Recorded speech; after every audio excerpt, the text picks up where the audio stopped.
Si conozco a Tom Ripley, no lo he visto desde hace mucho tiempo.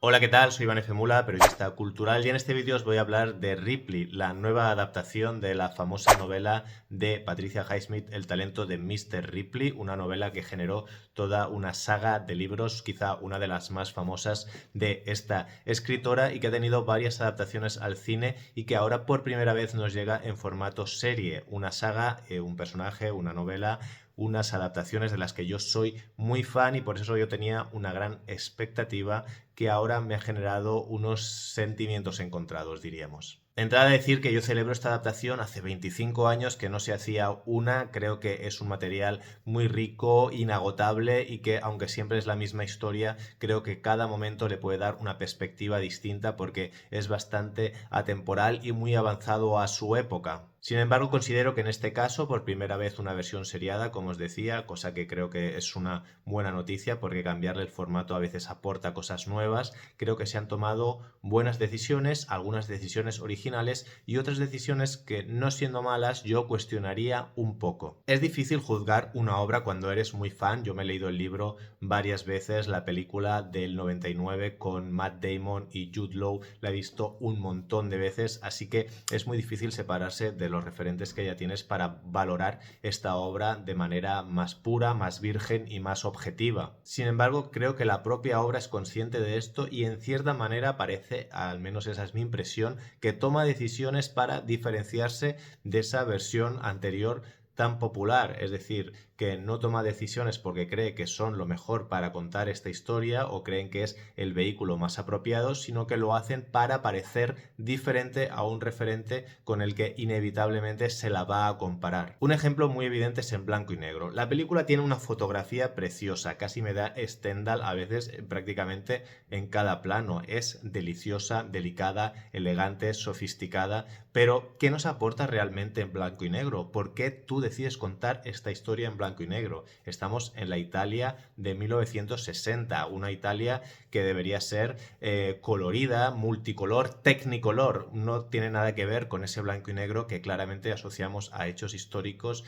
o al cine relacionado con los años 40 y 50. Creo que este blanco y negro lo que quiere es acercarse más a ese tipo de películas de cine negro con Humphrey Bogart y todos estos detectives fumando mucho, pero que básicamente corresponden al periodo de los años 40 y 50. Por eso digo que lo veo un poco fuera de lugar, aunque cuando entras en ese universo, aparte de que es preciosa, más o menos te funciona en ese sentido, como thriller policíaco de los años 40. En esta misma línea tenemos la decisión de poner al personaje de Freddie Miles como un twink, cuando del referente más cercano que teníamos era el de Philip Seymour Hoffman, que a mí me parece buscar lo opuesto. Me parece interesante, sin embargo creo que era mucho más amenazador la presencia de un Philip Seymour Hoffman, sobre todo pensando en alguna escena clave que sucede en la historia, o el hecho de darle un tono tan sobrio, tan frío, tan desasosegado a una historia que debería tener,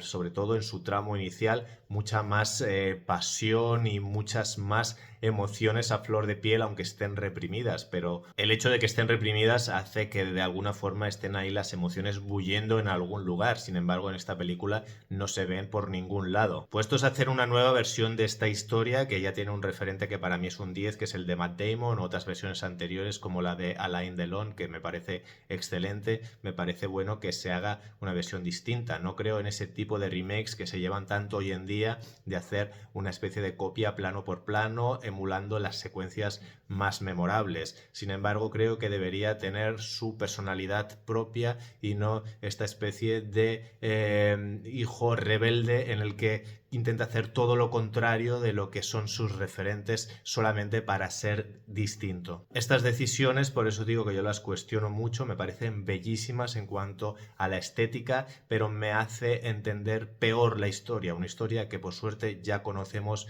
muy en profundidad, pero ¿qué pasaría si no la conociéramos tanto? Es decir, a mí me cuesta de entender cuál es la relación entre Dickie y Tom, tal como nos lo cuenta esta historia, porque es todo tan frío que no entiendes esos los momentos, bueno, algunos momentos clave y hacia dónde van los personajes. Si no hay sentimientos entre ellos, no entiendo por qué, por ejemplo, pequeño spoiler, Tom se queda en casa de Dickie y hasta parece que se caigan mal. Así que toda esa parte de la historia me ha parecido más floja, por otro lado es mi parte favorita, y después en cambio todo lo que me interesaba siempre un poco menos, aquí coge una volada nueva, porque en cuanto entra el inspector y es verdaderamente una película de intriga, en este caso una serie, pero al más puro cine negro, entonces ahí es donde yo creo que la historia coge fuerza y me ha acabado de convencer. Además de que, porque al estar en formato serie, se puede explayar mucho más en los detalles, deteniéndose todo lo que le apetecía en momentos muy concretos, tomándose su tiempo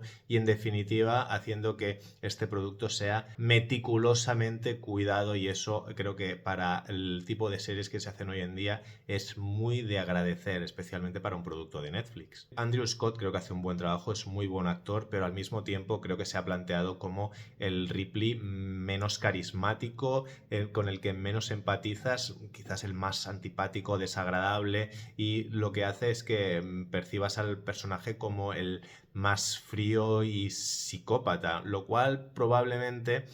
lo hace llevarse a un espíritu más cercano a las novelas de Patricia Highsmith,